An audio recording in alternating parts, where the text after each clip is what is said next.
Welcome to Creative Thirsts Podcast. Today we have a special guest, Nicole Piper. Nicole is a direct response copywriter who specializes in writing for natural health and wellness businesses. She writes long form sales letters, traffic driver emails, advertorials, and lead gen webinars. Before she became a copywriter, Nicole was a brand marketer. She helped build multi-million-dollar businesses around the world for companies like MTV, Nickelodeon, The Sharper Image, and even Pokemon. Nicole is one of a small group of copywriters who trained under Paris Lampropoulos, one of the A-list copywriters in the direct response alternative health industry. Her client list includes companies like Advanced Bionutritionals, the Healthy Back Institute, Natural Health Sherpa, Green Valley Natural Solutions, and Healthy Cell. When she's not writing copy, Nicole helps health coaches, practitioners, and doctors with their positioning and lead gen funnels. Nicole, welcome to the show. Hi, Bobby. Thank you so much for having me. Thank you for joining us. It's a pleasure to talk to you. Likewise.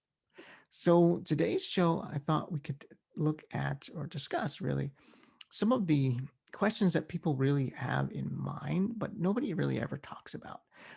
Questions like, how do we hire a copywriter? What do we do with them? How do we make sure it's a successful engagement when we hire a copywriter? Copywriting is such an important key lever in selling health supplements and increasing conversions and increasing average order value.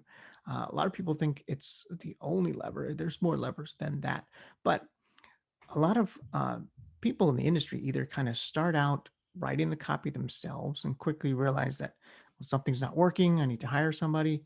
Um, and they don't really know how to do that or what are some of the pitfalls of that. And that's kind of what I'd love to talk to you about today. Sure. Yeah. Okay.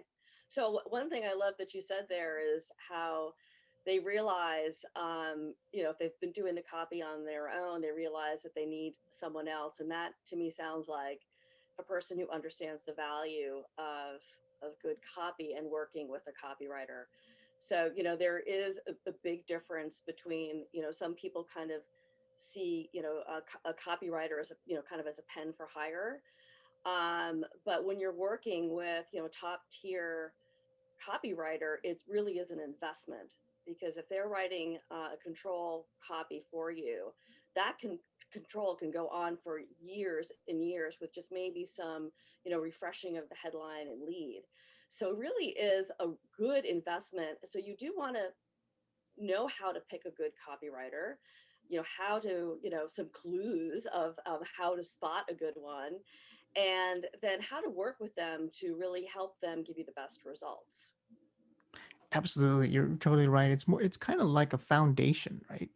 Um, because one of the things that kind of, and maybe you disagree, but here's my perspective. Like, um, what you don't want to do is hire a copywriter, drive some traffic to that for a couple weeks, a month, hire another copywriter, do the same thing, especially when you're starting out. Like you're thinking, I'm thinking, and exactly mirroring kind of what you said. It's an investment. It's the foundation of your business. So make sure you hire the right copywriter. Make sure it's solid from the beginning, right? And then iterate and build on top of that. Yeah, Would you? absolutely. I think my cat just came in, so that's why that No door worries. open. No worries. I've got three of them running around here, so I'm sure my door will open too. Not a copywriting ghost. The ghost of Gene Schwartz. um, yeah, absolutely. So a couple of things on that. You've got, one thing is you should always be testing, right? So as you know, Absolutely. so you do want to test copywriters. And one great way to do that, if you're looking at a new copywriter to work with, is if you already have a sales page, is you can have them write, some traffic driver emails or an advertorial or something to, to drive traffic to that, so you can get a sense of what their writing is like. But yeah, absolutely. I mean, there really is, quite a learning curve when you're working with a new client, speaking from the copywriter's perspective. So, I it's a lot of research, a lot of work when you're working with someone new and working on a new product.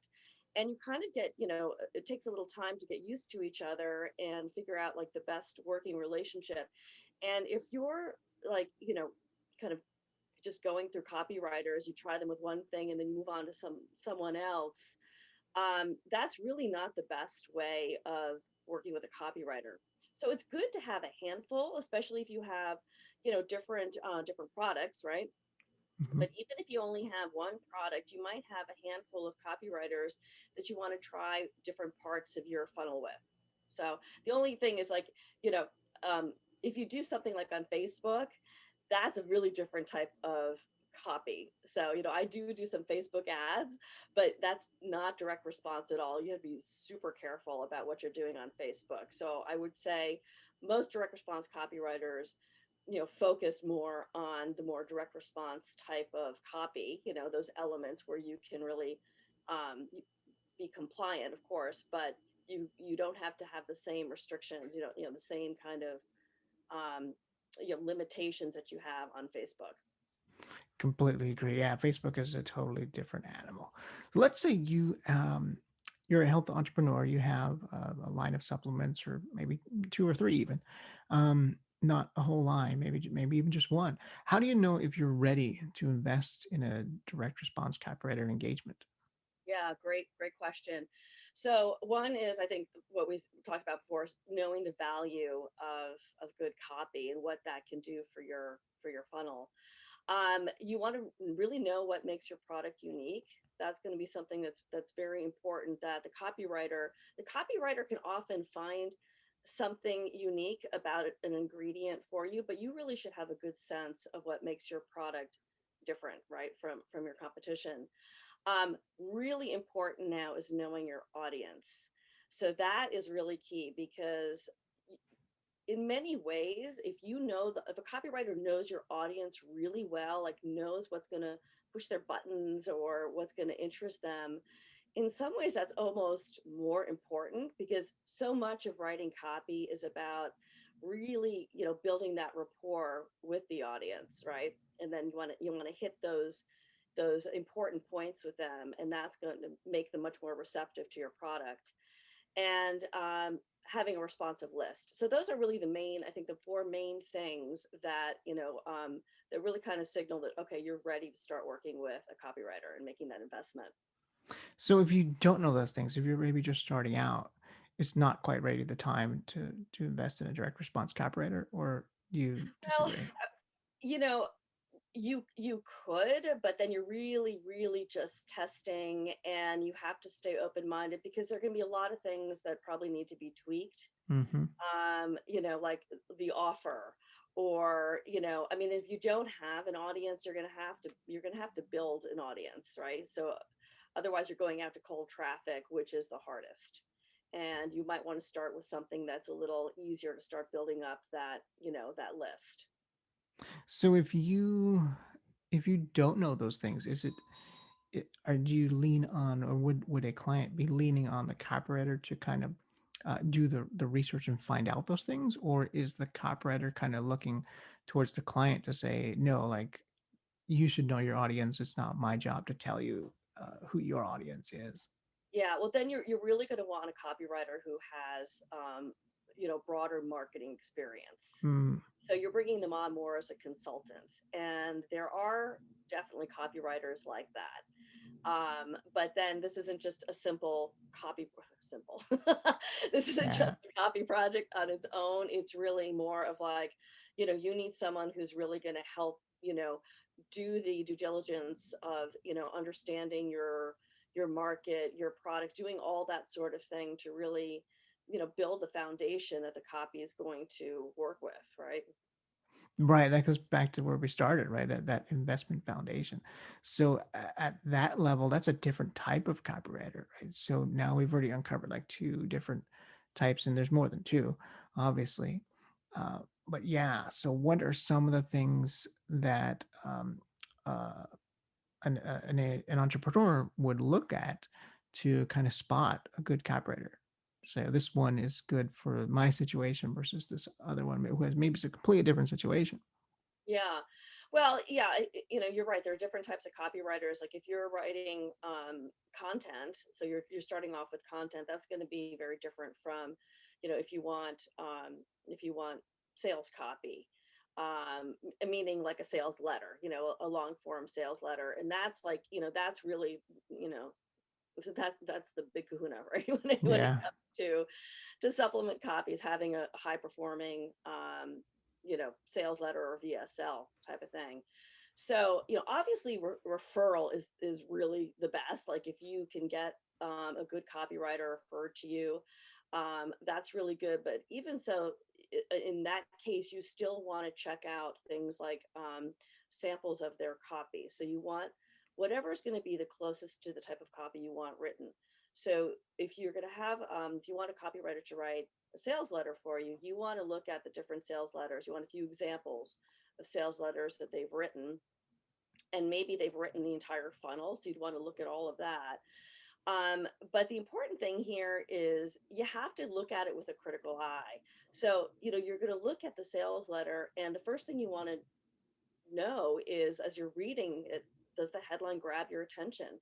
Is it something where you're kind of like, oh, I have to read more? And then does the lead really pull you in? So you want to, like, pretend you're a consumer for this product, or potential consumer. And is that sales letter really doing what it should for you? You know, and one thing, there's a there's a review process that we use, copywriters, we call it like the cub review. So it's basically you're looking at anything that's confusing, unbelievable, or boring, right? And if there are any things like that in the copy, then that writer, might not be as good as they could be, or they might need a little bit more direction. Maybe they're not backing up their claims with enough proof. Um, and you want to see, are there parts of the copy that really excite you? So you want to have, bits in that copy that, cause that dopamine rush, right? Where a person's Hmm. like, ooh, I got to find out more. So are they doing those open loops and doing things that are really keeping you engaged in the copy? Do you think it's a good idea to have like other people read the copy, like other family members or friends, or do you think that gets too like subjective? Right? Because um, I kind of I'm of both minds of this, right? Because on the one point, it's like, well, the CEO's wife should not be deciding what the website looks like. Same thing with the copy, but all those metrics, like you pointed out, they're very, very subjective, right? Does it grab you? Is it confusing? One person might find something confusing, another person might not. One person might find something boring, another person might not. I mean, you're never really going to know until you bring it to market and test it with an audience and traffic. But evaluating it beforehand, um, if you're not really savvy and you haven't been exposed to a lot of this long form direct response copywriting, you're not going to be able to tell. And the counter argument is I don't think your friends and family are going to be able to tell either. So Well, what are your thoughts there? yeah, it's really, it's what you're looking for is your own reaction to it. So not really looking at it in terms of, okay, um, are the transitions good here? You really want to look at it more like, do a quick read of it, and does it, Paris always says, like, does it make you tingle? Like, does the headline make you tingle? Is it something where it's kind of like, yeah, I really want to know more about this? So, you kind of want to come at it fresh. And, you know, as a writer, I always have people read my copy. Because I want to know how it lands, especially because, if you're a writer, you've got your head is in it for so long that, you know, you almost, you don't have that objectivity anymore, right? It's hard to keep that once you know so much about the product, you've done all the research and all that. So I always have other people read my copy and just say, how does this land for you? You know, but you're absolutely right. It's like, you know, you could have 10 people reading it, and they're all, like, people that obviously that that you can ask to read it, and they can all say, oh yeah, this is a total winner. And then it doesn't hit with the market for whatever reason. Like you think it's going to do much better than it actually does, and vice versa, right? Yep. So, yeah, ultimately the market decides, but I mean, you should be able to get a little bit of an inkling from the copy that you're reading. One of the things that when I started, and I still do this all the time, when I'm reading just, like an email subject line, doesn't make me want to open it. Just the stuff that's coming through my inbox. So I'm like, okay, this made me want to click. Why? I kind of want to do that self analysis of why did I want to click on that? And then it's the same thing if, because I buy product through direct response, right? So if there's something that I want to buy, so what was it about that copy that made me want to buy? You know? So it's raising your awareness of what's making you curious and making you want to buy or open up the email. Yeah, yeah, and it's really just kind of being attuned to those things. Uh, Mm, as a copywriter, one of the things that uh, they tell you is to kind of read your copy out loud, oh yeah. as opposed to in your head, right? So, do you recommend that when someone is evaluating a copywriter's work for them also to read it out loud, or is that doesn't apply? I don't think that applies so much for when you're evaluating a copywriter's work, because chances are the person who is going to be reading the copy, they're not going to read it out loud, you know? So you want to be as close to the consumer as you can be, um, and what their experience is going to be. Now, when I have other people, or when I'm again going back to when I'm editing my own copy, I actually have someone read it out loud to me. So I'll read it out loud myself, but then I want someone who hasn't read the copy at all, doesn't have any experience with the copy, to read it, because that's when I can hear, like, if there's if there's like a transition that's off, or if the cadence is wrong, or if there's something that really needs to be smoothed out, you know so because someone who's reading it fresh, they're they haven't been in my work head. Yeah, yeah, especially if it's going to be a VSL, you Yeah. want to make sure it's smoothly delivered, and if there's like a couple speed bumps, there's a few resources online that you can upload text to, and it will kind of read it back to you. They're not 100% great. I mean, the best thing is a person live reading it to you, but it's better than nothing. Yeah. Yeah. Now there are a few other things also. So once a person wows you with their copy, then you want to get on a call with them, right? And you want to really see what kind of questions they're asking, right? So a good copywriter is going to ask questions about the overall strategy. So they'll want to know the funnel, you know, what's what kind of copy is going to lead a person to this, if anything, and so where does this copy fit in the whole funnel, right? They also should be asking, obviously you're going to ask questions about the product. Is it a new product? Is it existing? Does it already have a control out there, that sort of thing? Is it backed by a guru? And they're going to want to ask, or they should ask, what makes it different. Mhm. So you really, the copywriter should have you sell them on the product. So Mm. you want to be able to really show the copywriter what is great about your product and what makes it different from the competition. Yeah, and honestly, if you don't have those things kind of already in place, or at least in mind, you probably shouldn't have went to market in the first place. Exactly. Yeah. Yeah. And I mean, ideally, like, you have some kind of new ingredient, Hmm. but there's so many ways to differentiate, and a good copywriter will be able to help you do that, but you should have something to begin with, whether it's the combination of ingredients, it's a new ingredient, it's the delivery system, whether it's a pill or a liquid, or something that makes it unique and solves a problem for consumers.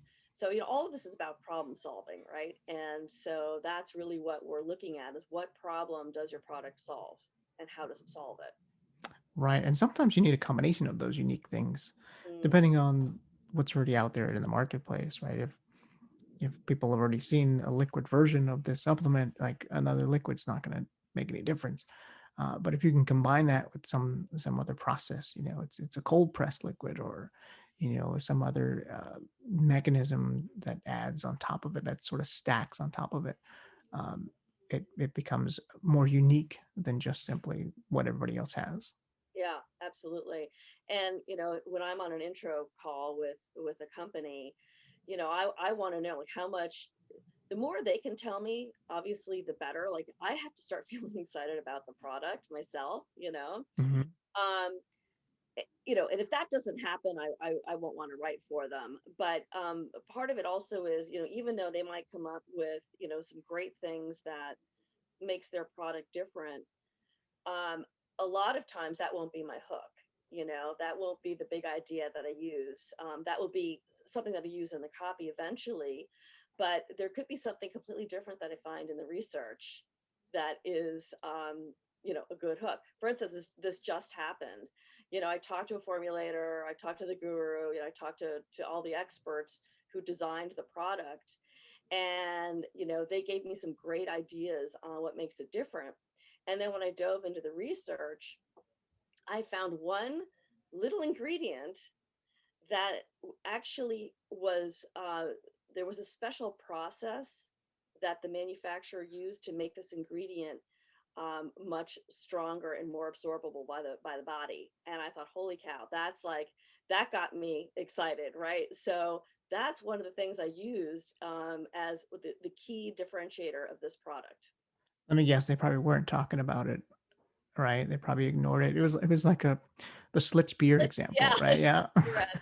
Yeah. yeah, exactly. That's perfect classic example. That's great. Yeah, I love So the copywriter sent us, speaking from the client's perspective as a supplement entrepreneur, the copywriter sent some samples. They've read them over, like, these kind of grab me, these don't, right? And now we've gone to the second stage of, like, okay, well, how do I know if this is a good copywriter? So we're looking at the questions they're asking us. it. um, should the research be a part of that evaluation? Should the client ask the copywriter, what is your research like? And should we, or can we evaluate the copywriter based on that answer? Or do you think that's not a good area to kind of go down, because everybody's kind of different in that area? Copywriters are so different the way they work. Yeah, that's a great question. I mean, for me, like I ask the client what kind of research they can give me. Can they, also can they give me competitive information? I want research about the ingredients and competitive information. But I do my own on top of what they give me. So just that example, right? That was perfect. It was like that was my own research that uncovered that. Mm. So I love when I'm given studies or whatever about the ingredients, but that to me is just like the tip of the iceberg. I really do a lot more research. So I most of the copywriters that I know actually do a lot of additional research. They don't just rely on on what the client gives them. So yeah, I think that that's a big part of it. And I think, yeah, I think a supplement manufacturer or a marketer should ask that question: how much research do you do on your own? Yeah, I Sort of like love. a full competitive, a competitive grid of, I try and get every competitor I can. And then I compare like the amounts, the ingredients, the amounts, like it's a big research project. I spend weeks doing research before I write any copy. I love the research process of copywriters. Like, that's one of the, like, kind of like the how the sausage is made, like the insider baseball. Like, I could totally just geek out on that alone. I love the research angle of it. Yeah, and actually, one of the really important things is, I think when you're talking to a potential copywriter, um, what kind of information they're asking of you, right? And like, you know, before I can start this project, things like, will I be able to speak to the guru, the formulator, the president of the company, whoever knows the most about the product? Can I speak to customer service people?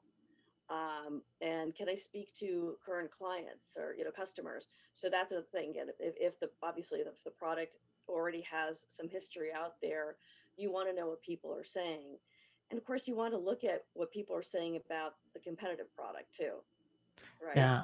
Yeah. So you really get this like full picture of this particular item, what it's supposed to do, what people are saying about how well it works or doesn't work, things that they like and don't like about it, and the same thing with the competitors, because then you can like use all of this stuff in your copy, you know, overcoming So objections and all that.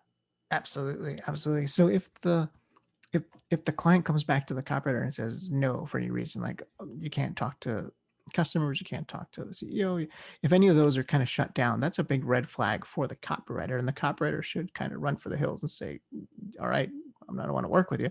But what about the other angle of it? What are some red flags for the client when asking about what their process is or how to spot a good copywriter, or any red flags up to this point?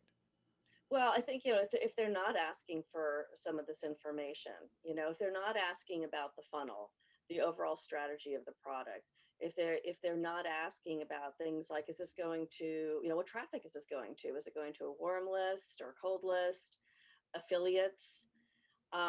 If they don't, if they're not, by the time the copywriter gets off the call with you, they should have a really clear idea of the market, the stages of awareness and sophistication, of the market. And not every supplement company is going to know what those are, but the copywriter should be able to ask questions that reveal that, right? So, the copywriter has to, again, you want a copywriter who's excited about your product. That has to come through as well. Mm. Because if they're just kind of like, yeah, I'm just going to write this. Here's another here's another thing. If they're available right away, that's usually a Ah, red flag, you know. So, a good copywriter books up in advance. They're not going to be available, to start the project this week. You know what I mean? So, unless they have, something comes up and they've got an opening in their schedule, but you have to be careful that they're not just saying that, right? right. So that's something companies really need to be aware of, is they need to have a bit a runway there, and really be planning ahead. So if you've got a product launch that you want to put out there in 6 months, you got to be talking to copywriters now, you know, to get on their schedule, and then the amount of time it'll take a person to research. If you have a lot of ingredients in your supplement, that's going to be more research, If they're just a handful of ingredients, then it's not a big deal. But if there are 15, 20 ingredients in your supplement, really the copywriter should be looking at most of those, if not all of them. And that's going to take time. Yeah, that runway is such an important key factor that nobody really thinks about. Everybody wants to copy fast because they want to test it fast. Yeah, But when they do that, that suffers. A copywriter could write you could write the copy, in 2 weeks, or you could write the copy in 8 weeks. But I'm sure the 8 week version is going to be much stronger and better than the 2 week version. absolutely. Yeah. Mm. So let's say you've engaged a copywriter now. What should we expect as far as the process goes? Okay, yeah. First of all, they should basically send you a list of all the things that they want. So it's the things that they would have, you know, um, talked about during the intro call. So you should, it's really a collaborative process, right? You should plan on arming your copywriter with as much information as you can about, again, about the product. You should send them a sample so they can actually try it if it's appropriate for who they are, or if it's not inappropriate. um, um, so competitive promotions that have worked really well already to the list. Any research you have about the audience. So you want to give them. They're going to ask you for, or they should ask you for, a list of information that they want. Then they're going to go off and they're going to start doing a lot of research. All right. Um, and then once they do the research, they'll probably want to talk to the guru at that point. So will have a bunch of questions. Um, Sometimes those conversations should actually sound kind of challenging. Like the copywriter should really challenge the guru.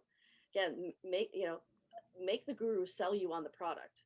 Um, because all of this is going to make your copy stronger. So you want to know how they position things, so you have that conversation, and then the copywriter should submit something like a copy platform. So that would be kind of like the overview of, the market, the audience. So you're really agreeing on who the target audience is, what the strategy is for the copy, and then they should include some headline ideas and maybe a rough lead, right? So you basically want to come to consensus on the agreement on the direction that the writer wants to go in before they go off and spend hours upon hours writing the copy. So there's a So back and forth at that stage, right? yeah, absolutely. Okay. So then, the copywriter would submit the copy platform, and then get feedback. And again, it could be a few different angles. These are, a handful of approaches that I've come up with and a bunch of headline ideas. What resonates with you or what doesn't. Again, we're not looking for perfect copy at this point, but just the overall ideas. And then a lot of copywriters will include an outline after that with, then I'll talk about these ingredients and, kind of go in the order. Then once you agree on that, well, before we go to what, once you agree, if you don't agree, if there are things there that you're not happy with, you want to give concrete feedback. You don't want to just kind of be like, yeah, no, I don't think that's going to work. You really, like, if someone were to say that to me, I would really dig, why, what is it? Is the, is the tone of the copy not right for your market? Really understand, because again, you want the copywriter to deliver the best possible copy to you, right? So then you agree, on whatever the direction is going to be, and then the copywriter is going to go off and do their writing. And usually I find that even though I've done like a whole ton of research before that point, once I start writing, there'll be some ideas that come up as I'm writing, and I'll think, oh, I would love to be able to say that. Let me see if I can back it up. So there could be some, I would do some of my own research at that point, but there could be some, questions. Like sometimes I'll ask the guru question. So might have a little bit more back and forth before you see the first draft of the copy. So that's really kind of like the overall process. Gotcha. Is there typically a set number of revisions, or that's different for every case? Well, all right. So when I'm writing for Paris, he gets as many revisions as he wants. Well, yeah, that's Paris, but like, let's say you're working directly with a client. Yeah. Then I like to leave it to 3. I like to cap it at 3, but ultimately I want them to be happy with the copy. So I shouldn't be completely thrown off by their feedback on, after they get the first draft of the copy. So because we'll have gone through the back and forth on the copy platform before then, right? So, and again, it's like the lead, you really want to get that lead, as you want people to be excited about the lead, because that's going to be the most important thing to get people into the copy. Then when you're talking about the ingredients, you can get into more of the science then, right? Mhm. So so that part, it shouldn't be throwing people off, when they get the first draft, Gotcha. provided you've gone through the process of the copy platform. So if a copywriter comes to the client and says, you only get one revision, that's a red flag. I would say that's a red flag. What if they come back and say, you only get one revision because I'm such a good copywriter?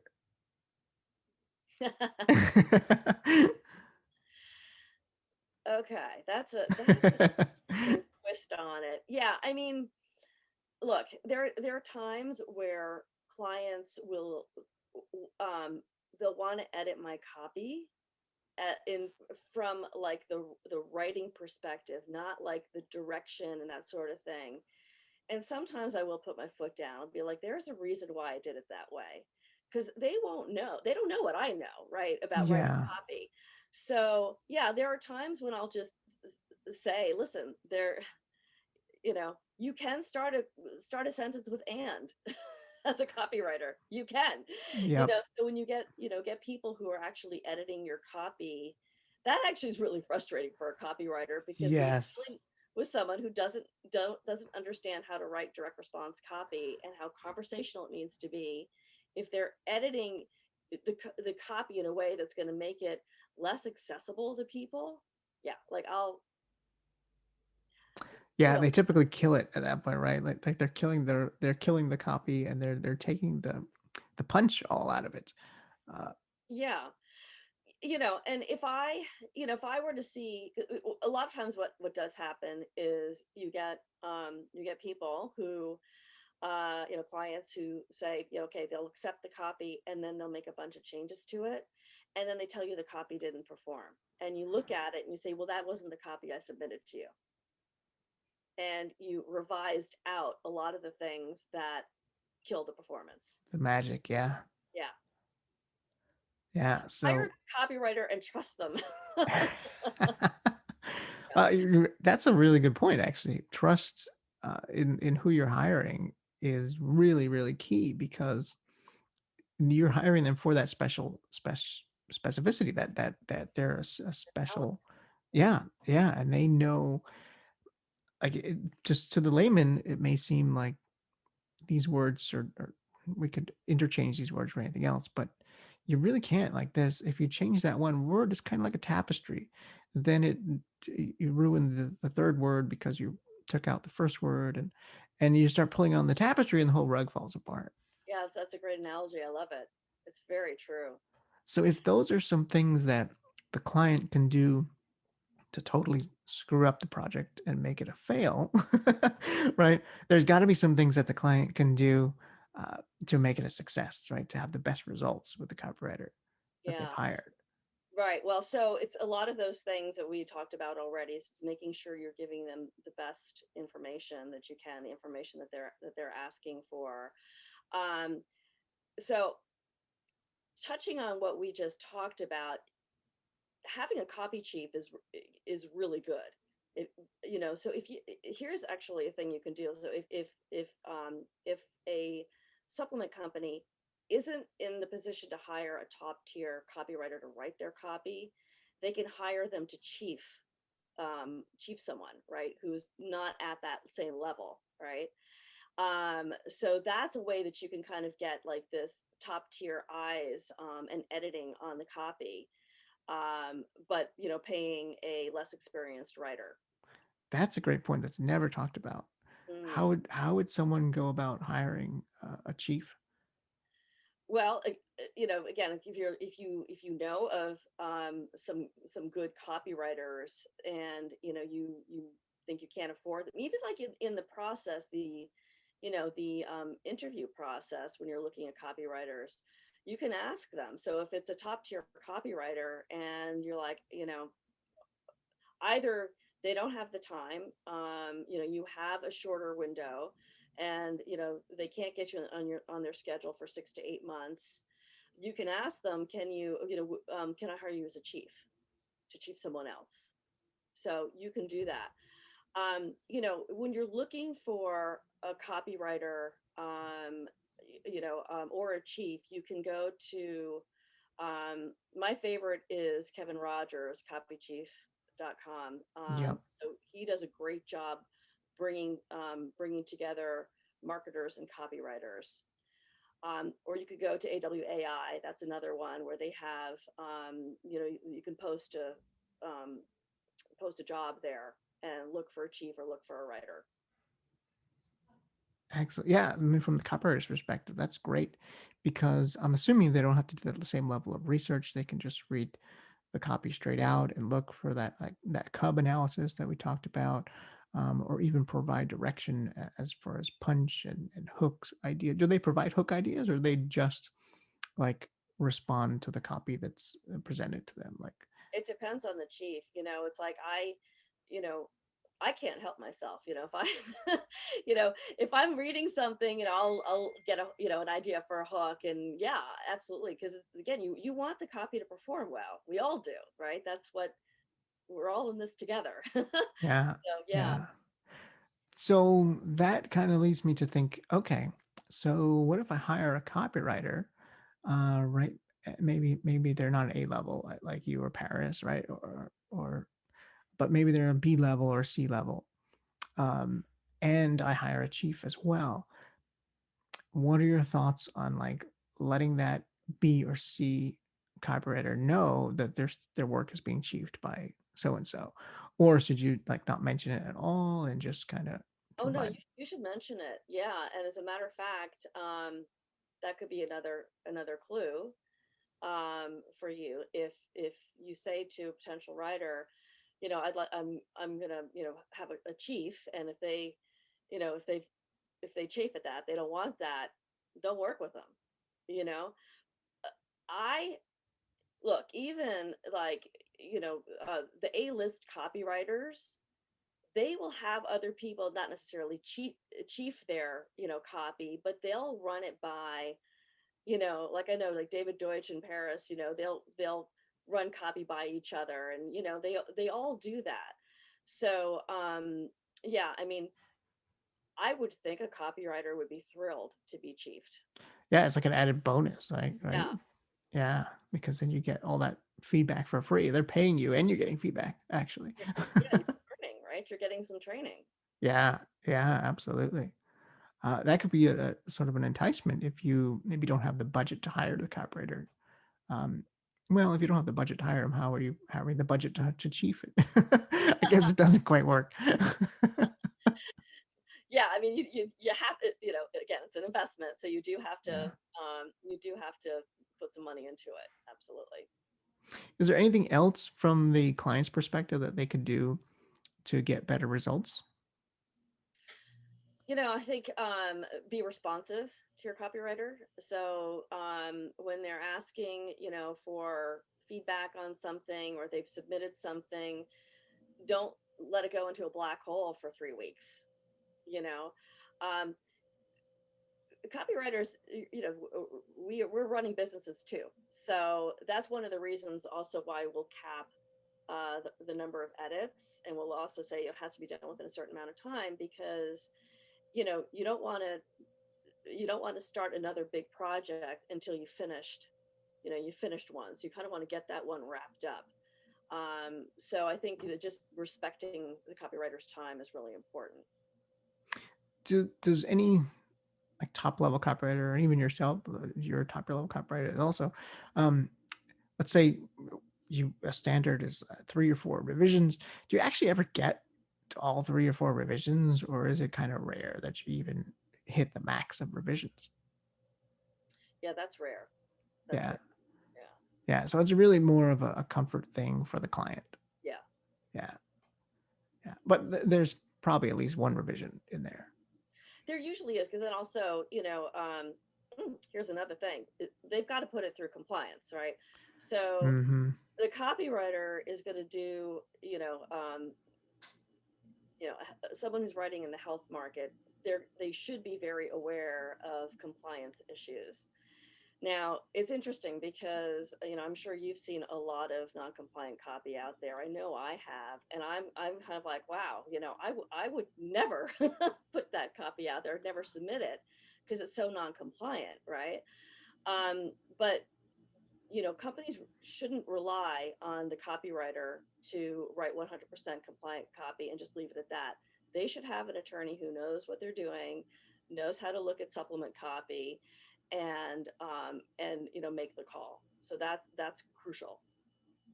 Absolutely, and a lot, a lot of standard sort of uh, recommendation for a copywriter is to write the most uncompliant level first and then kind of dial back from there, right?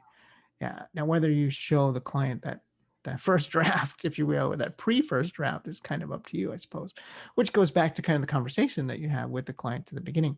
Is that one of the questions that are kind of a good question to look for from a copywriter if they ask about compliance or if they just completely ignore it? Or is that something you feel that's any good copywriter wouldn't really ask about it because they kind of know the industry?